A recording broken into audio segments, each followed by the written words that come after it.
அனைத்து தமிழ் உலகெங்கிலும் வாழும் என் அனைத்து தமிழ் உறவுகளுக்கும் இனிய காலை வணக்கம். அகரம் முதல் எழுத்தெல்லாம் ஆதி பகவான் முதற்றே விழாது என்று நம் முன்னோர்கள் வணங்கி ஆதி பகவானை வணங்குகிறோம். அவன்தான் இறைவன், அவன்தான் நமக்கெல்லாம் மூத்தோம். அடுத்ததாக ஒழுக்கம் எழுப்பும் தரலாம், ஒழுக்கம் உயிரினும் ஒம்பப்படும். ஒழுக்கம்தான் பிற உயிர்கள் இருக்கும் மனித உயிருக்கும் உள்ள வேறுபாட்டை காட்டுகிறது. அதுதான் வள்ளுவர் பெருந்தகை ஒழுக்கம் எழுப்பும் தரலாம், ஒழுக்கம் உயிரினும் ஓம்பப்படும் சொல்லி ஒழுக்கத்தை உயிருக்கு நிகராக வைத்திருக்கிறார். அதில் நம்ம தமிழ் மன்னர்கள் அனைவரும் கடைபிடித்து வந்திருக்கிறார்கள். அதில் முக்கியமானவன் ராமன்.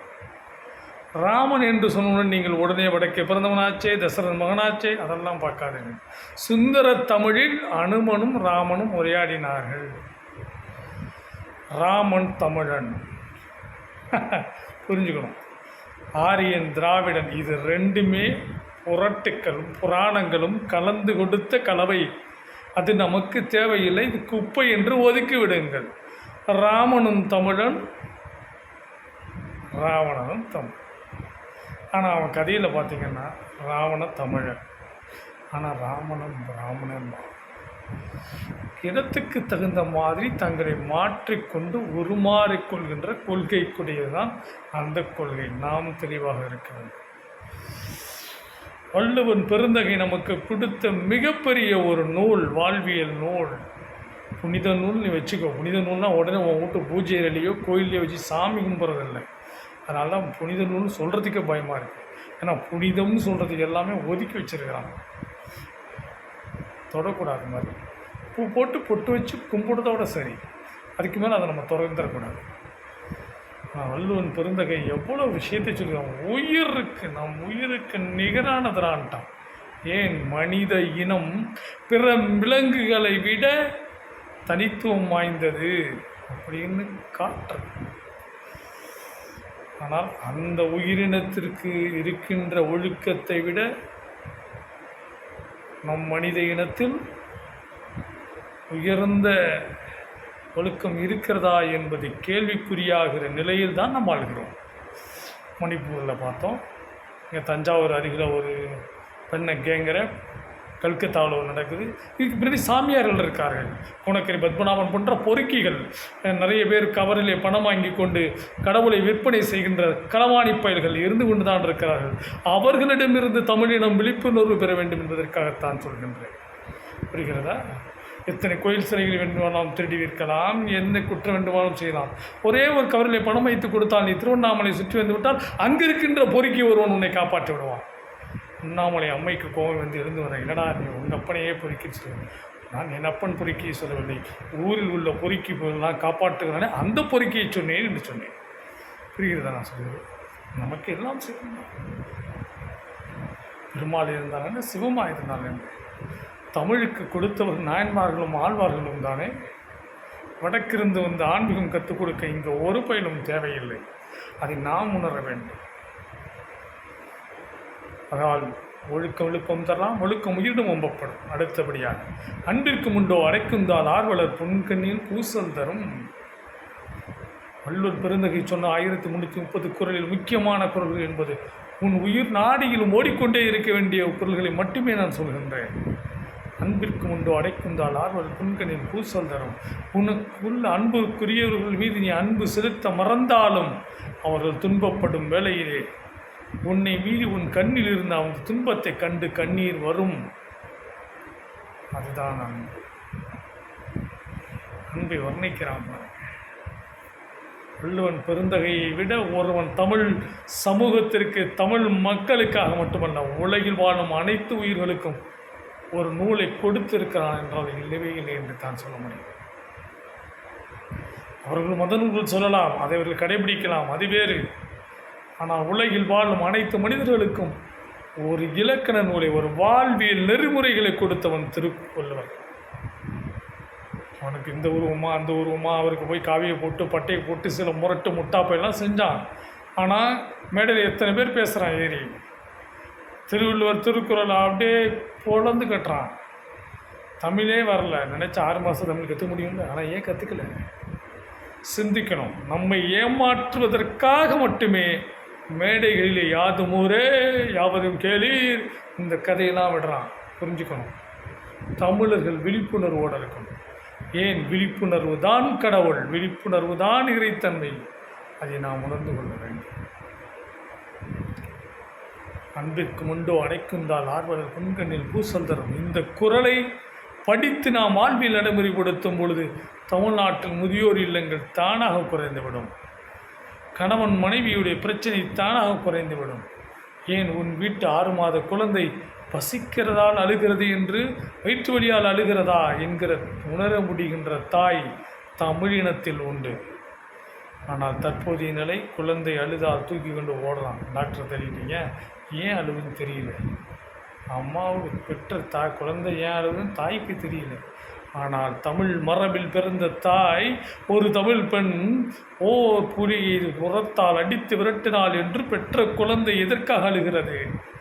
குடித்த பால் செரிக்காமல் இருப்பதற்காக அழுகிறதா, இல்லை செரித்தவுடன் பசிக்காக அழுகிறதா என்பதை அந்த அழும் குரலை வைத்து கணித்தவள் நம் தமிழ் மரபு, தமிழ் வாழ்வியல் முறை. அப்படி என்றால் எப்படிப்பட்ட குணம்?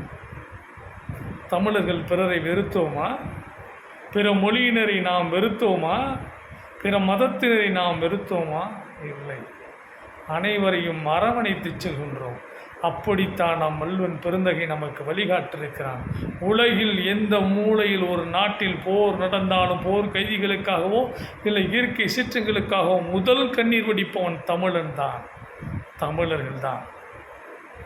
யாருக்கும் துரோகம் செய்ய தெரியாதவன், என்னை நல்லது கெட்டு தெரியாத நல்லவனாக இருந்து விட்டோம். அதனுடைய விளைவு நாம் நம்மையே இழந்திருக்கிறோம். நம்மை நாம் மீட்டெடுக்க வேண்டும். எப்படி? ஒழுக்கம் எழுப்பம் தரலாம், ஒழுக்கம் உயிர் ஓம்பப்படும் என்று. நம் வீட்டு பிள்ளைகள், நம் வீட்டு குழந்தைகள் ஒழுக்கத்துடன் நடக்கும் என்று சொன்னால் சமுதாயத்தில் பிரச்சனை வருமா? சிந்தித்து பாருங்கள். வெறும் பணம் மட்டும் நாம் சேர்த்து வைத்து விட்டோம், ஆகையால் மகன் பேரப்பிள்ளைகள் காப்பாற்றி விடுவார்கள் என்று கனவு காண்பதை தூக்கி எறிந்துவிடு. இன்னொன்றும் சொல்கின்றேன், ஒழுக்கத்தை கற்றுக் கொடுக்காமல் நீ எத்தனை கோடி சேர்த்து வைத்தாலும் சரிதான், 3வது தலைமுறை தெருக்கோடிக்கு வந்துவிடும். இது தமிழ் சமுதாயம் என்று அனுபவித்துக் கொண்டிருக்கிறது. விழிப்புணர்வோடு இருக்க வேண்டும் என்பதற்காகத்தான் இதை சொல்கின்றேன். எங்கிருந்தோ வருவான், எவனோ ஒருவன் காப்பாற்றுவான் என்று நினைத்து விடாதீர்கள். அதெல்லாம் ஆரிய புரட்டுகள். கிருஷ்ணனுடைய மரணம் என்ன என்பதை, எப்படி நடந்தது என்பதை படித்து பாருங்கள். ராமன் கடவுள் இல்லை, நம்மை முன்னோன் மூத்தோன் என்பதை உணருங்கள். ராமனுடைய குணநலன்களை பெற்று வீடுதோறும் ராமனை வணங்க தயாராக வேண்டும். உடனே ராமன் ராவணன் அப்படின்லாம் சொல்லாதே. இங்கே கால தமிழர்கள் காட்டி கொடுக்கும் துறைகள் இருக்கிறானா இல்லையா? இருக்கிறான்ல. அதுபோல்தான் ராமனும் ராவணனும் தமிழர்கள் தான். அவன் நம்மை சூழ்ச்சியால் பிரிக்கிறான், நீ புரிந்து கொள். நமக்குள் ஜாதி வேற்றுமையாலோ மத வேற்றுமையாலோ பிரிக்க முடியாத தமிழர்களை அழிக்க நினைக்கிறான். தமிழுடைய பண்பாடும் தமிழுடைய வாழ்வியல் கலாச்சாரத்தை சுக்குநூறாக உடைக்கு நொறுக்க பார்க்கிறான். ஆகையால் தான் என்னையும் கொலை செய்ய பார்க்கிறான். புரிந்து கொள். தமிழ் தமிழ் என்று சொல்லும் பொழுது ஒரு வெறித்தனத்திற்காக இது சொல்லவில்லை. தமிழ் என்றால் பண்பட்ட தன்மையை கொண்டு வரும். நீ கோயிலுக்கு சென்றாலும் சரி, நீ அங்கு வணங்குகின்ற தெய்வத்திற்கு படைக்கிற தேங்காய் எடுத்து போகிறோம் இல்லையா, அர்ச்சனை செய்யணும்னு சொல்கிறோம் இல்லையா, தேங்காய், பழம், எலுமிச்சம்பழம் எல்லாம் அந்த வைக்கிறோமே. தேங்காய் படித்தது நம்மளை, வெத்தலாவை படித்தது யார்? மனிதனா? எலுமிச்சம்பழத்தை படித்தது யார்? எல்லாம் பகவான் தானே, இறைவன் தானே படைத்தான். இறைவன் படைப்பில் உருவான தேங்காவையும் வாழைப்பழத்தையும் எலுமிச்சம்பழத்தையும் கொடுத்து கடவுளை ஏமாற்றி விட முடியுமா? கடவுள் என்ன அவ்வளோ முட்டாளா? இதைத்தான் நீங்கள் யோசியுங்கள் என்று. அங்கே தேவைப்படுவது வேறொன்று. நீ ஆலயம் சென்று வழிபடும் பொழுது நம்ம அவ்வை மூதாட்டி சொல்கிறார்,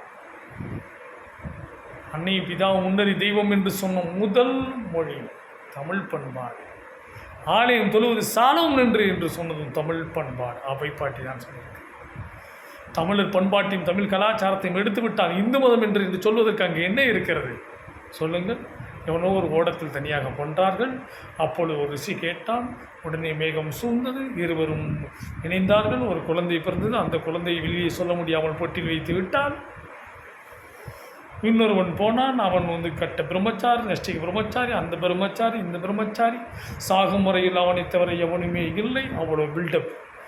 சரிப்பா, எங்கே அவர் விழுந்தார்? சீவரம் நடந்தது. அவனுக்கு அந்த இடத்தில் இவனுக்கு என்ன வேலை? இவன் அங்கே போனான். அங்கு போய் சீவரத்தை பார்த்தானாம். சீவரத்தில் இவனுக்கு இல்லைனாலும் அங்கே அழகான 2 பெண்கள் இவன் கண்பட்டதாம். அந்த 2 பெண்களும் இவனுடைய சகோதரர்களுக்கு. இவன் கட்ட பிரம்மச்சாரி, ஆனால் இவன் கண்ணில் பட்டது அந்த 2 பெண்களும் அழகிகள்.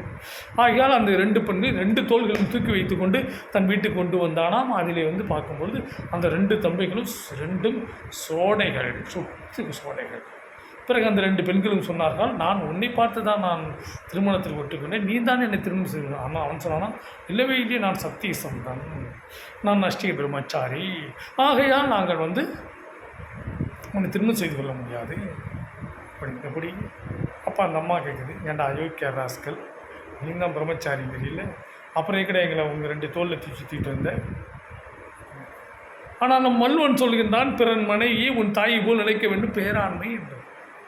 தெரிந்து கொள், தமிழனுடைய அறவழி வாழ்க்கை என்பதை புரிந்து கொள்.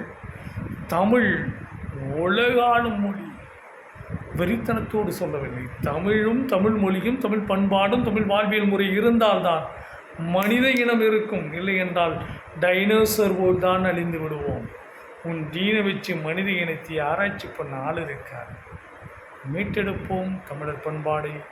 நாம் அனைவரும் மனிதனாக மட்டுமல்ல, அனைத்து உயிர்களுக்கும் சகோதரத்தோடும் வாழ்வதற்காக தமிழும் தமிழ் பண்பாடும் தமிழ் வாழ்வியல் முறையும் மீட்டெடுக்கப்பட்டே ஆக வேண்டும். அதற்கு நாம் ஒவ்வொருவரும் தமிழாக மட்டுமல்ல, திருக்குறளை வாழ்வியல் நடைமுறை நூலாக ஆக்கியே ஆக வேண்டிய கட்டாயம். உன் வீட்டு வரவேற்பறையில் திருக்குறளை வை. உன் வீட்டு பூஜையில் வேண்டுமானால் திருவள்ளுவரை வைத்துக்கொள்.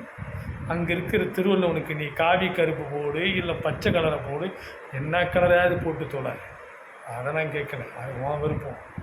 உன் பூஜை அறையில் நீ எதை வச்சு கும்பிட்டுக்கோ. உன் வரவேற்பறையில் திருக்குறளை வை. உன் வீட்டில் நடக்கும் குழந்தை பிறந்தது முதல் அனைத்திலும் திருக்குறளை பதிவிடு. திருக்குறள் எங்கும் இருக்க வேண்டும். ஏன்? தமிழின் அச்சாணி. மனித இனத்தின் உயர்ந்த பரிணாம வளர்ச்சி கொண்டு போக வேண்டிய ஒரே இடம் திருக்குறள். மனிதன் மனிதனாக வாழ திருக்குறள் அவசியம். நீ இறைவனாக வேண்டுமானால் திருவாசகம், திருவருட்பா, எதை வேண்டுமானால் எடுத்துக்கொள். குறைந்தபட்சம் ஒரு நல்ல சிறந்த ஒழுக்கமுள்ள மனிதனாக வாழ வேண்டும் என்று சொன்னால் இல்லற வாழ்க்கையிலே நம்முடைய கணவன், மனைவி, பெற்றோர்கள், குழந்தைகளோடு நிம்மதியாக நீ வாழ வேண்டும் என்று சொன்னால் திருக்குறளை கையில் எடுத்தாக வேண்டும். என்ன இல்லையடா தமிழ்நாட்டில், என்ன இல்லையடா தமிழ் மொழியில், என்ன இல்லையடா எங்கள் பண்பாட்டில். எங்களுக்கு அயலான் ஒருவன் சொல்லிக் கொடுத்து கடவுளையோ ஆன்மீகமோ எங்களுக்கு தேவையில்லை. வெளியேறுங்கள் இங்கிருந்து. ஒட்டுமொத்த பாரத தேசமும் தமிழர்களுக்கு சொந்தம்.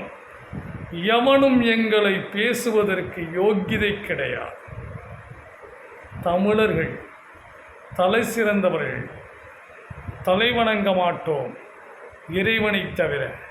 இறைவன் என்பது நீ கற்பித்தது அல்ல, நீ கற்பித்ததற்கும் அப்பாற்பட்டது. 3 வேளை உணவு கொண்டு மலர் ஜலம் கழிப்பவனை இறைவனோடு ஒப்பிடுவது மகா குற்றம். வாழ்க தமிழ்.